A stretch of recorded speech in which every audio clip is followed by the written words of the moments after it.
Yokoso peeps, it's Oz, and today I'm going to be telling you about the pros and cons about being short in Japan.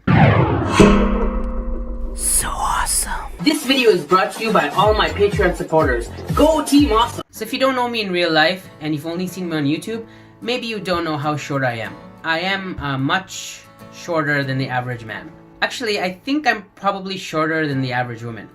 Let's check.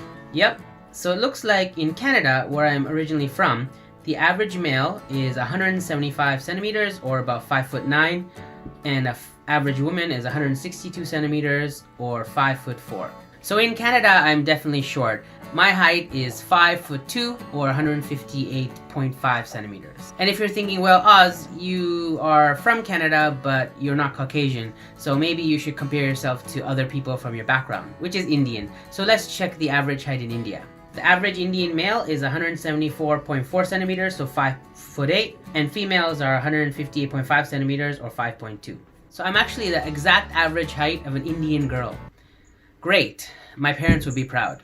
So I knew that I was always short in Canada. I was always in the front row in every class picture. I needed a stool to get stuff out of the upper cupboards. I was the last boy in my class to be tall enough to ride a roller coaster. When I was in grade 6, I was bullied by kids who were in grade 3. But before I came to Japan, I assumed that all countries in Asia had people that were really short.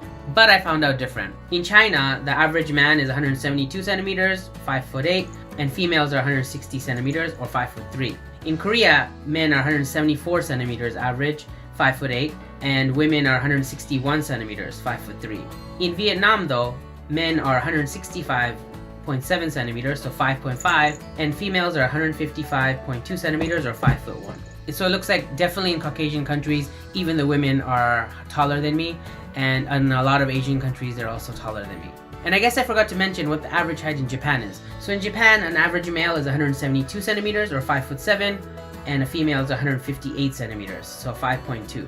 Guys are actually pretty tall in Japan. And there are guys that are short, of course, including my friend Mamoru, who you've seen in a lot of my videos.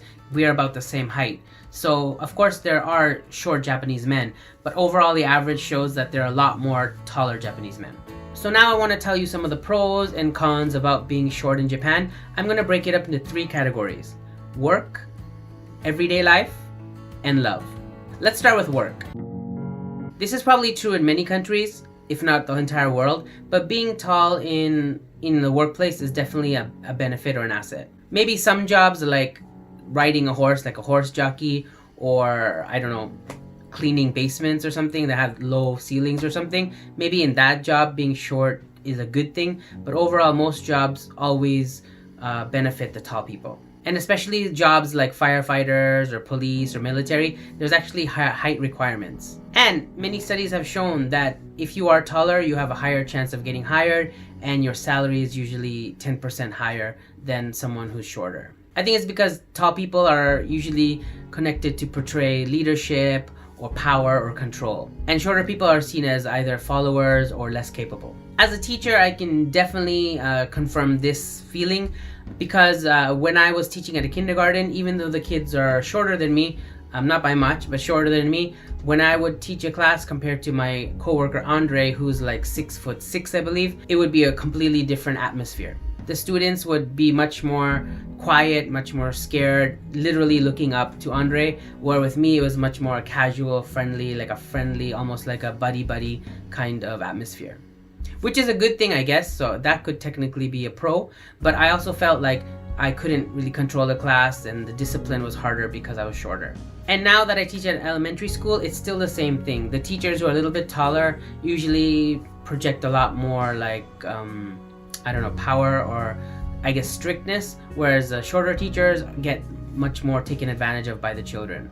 And the kids are pretty tall. Like, I work at an elementary school, and my grade 5 and grade 6 students, a lot of them are actually taller than me. So looking away from education in other fields, in offices and stuff, I still believe being tall does have a benefit. It seems that those who are taller actually end up more in supervisor or managerial positions. Of course, there's always exceptions, but overall, it seems that people who are taller have better opportunities in the workforce. Thinking about pros, I think the only thing I could come up with that I would say that's a good thing about being short in the workplace is maybe there's less pressure. It sounds bad, but a lot of people don't expect too much of you. Maybe they don't directly say that, it's maybe subconscious, but I think generally people who are shorter seem smaller or younger or less experienced or have that kind of like innocence about them, so people are much more willing to let things go or to support them. As a teacher, when I was teaching in Eikaiwa, I used to work with a coworker who was a big, tall, white guy from England, and a lot of the stuff that was given to our school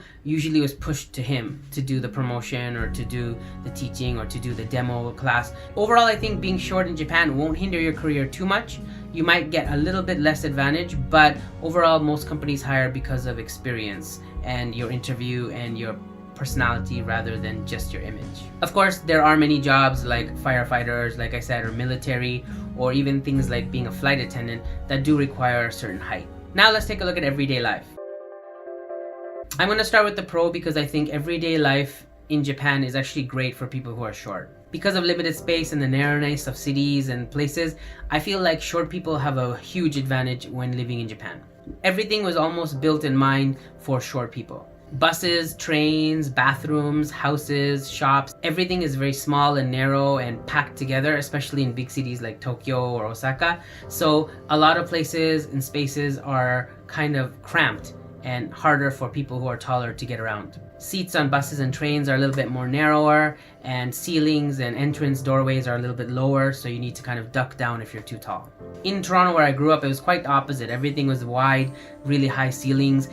Even on the train and the bus, holding that loop thing, the pole was a lot higher than it is in Japan. And when I sat on the bus, my feet would always dangle, but in Japan that never happens. In Japan, the shoe size is much smaller than in foreign countries, so it's very hard for tall people who have big feet to find shoes. And I think that one of the biggest things in everyday life for me was the way people look at me. As a shorter gaijin, I wasn't looked at as scarily as a taller gaijin would be. So a lot of Japanese people who have never met foreigners or have not come in contact or talked to foreigners too much sometimes see big and tall foreigners and kind of get scared or like nervous. But with me, I've never had that kind of feeling. I'm usually the same height as many people's moms, so I'm not very intimidating. It's kept me very safe, where a lot of foreigners who are taller have mentioned to me that sometimes they get into fights at bars, or like Japanese guys kind of like look at them, give them dirty looks, or kind of like maybe they feel like they're rivals, so they kind of like have an aggressive feeling towards them.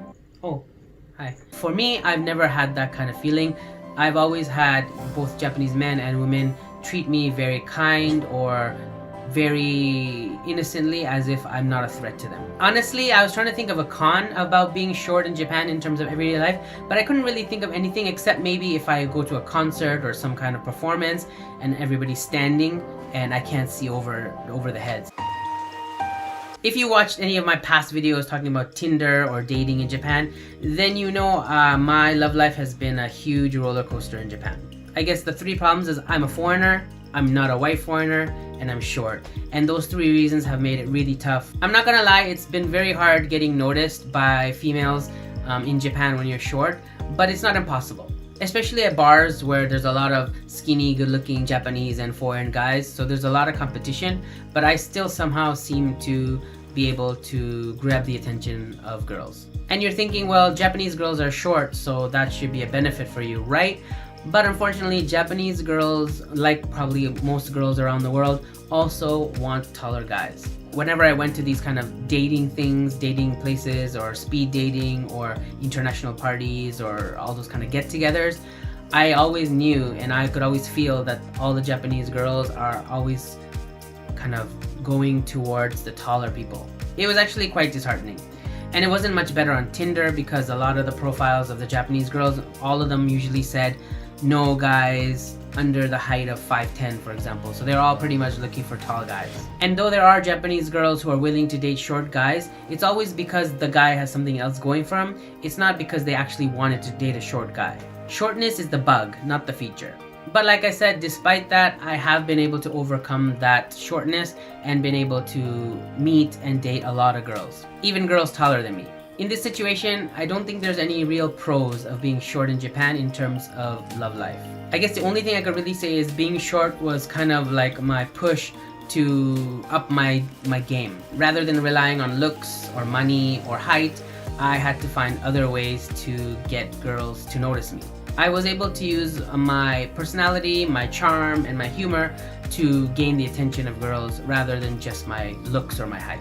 I know it's a lot more effort and takes a lot more time, but once I get to know someone and they get to know me, I think dating becomes a lot, the height becomes a lot less important. So rather than trying to impress a girl with my height, I impress them with my mind. I guess you would say I have a beautiful mind. Anyway, that's been my experience being short in Japan. I can't really speak for other short guys who are not Japanese, because to tell you the truth, in Japan, I haven't come across any short non-Japanese men really. Everyone around me seems to be huge. I guess the main takeaway of this video is if you're thinking of coming to Japan but you're worried that you won't be able to find a good job, or you won't be able to find a girlfriend, or you won't be able to have a good life, this is proof, I am proof that that's not true and anything is possible. I don't think you should worry too much. As long as your mind and your heart are in it, your appearance doesn't matter too much. If you're an asshole and a douchebag, then you're fucked. Anyway, thanks for watching and I hope you enjoyed this video. If you did, there's 5 things you can do for me. 1, thumbs up. 2, leave a comment. 3, subscribe to my channel. 4, if you'd like to support me even more, for even $1 a month, you can get a whole bunch of extra videos on Patreon. And number 5 is to subscribe to my free newsletter. I send it out once a month and it includes links to free videos that are not on YouTube, free articles to read about Japan, and also free information. And I also answer a question per month. So if there's any question you'd like to ask, you can leave it either in the comments or email me and it might show up in my newsletter. Anyway, that's it for today. Thanks for watching. I'm OzzyAwesome. See you next time. Peace.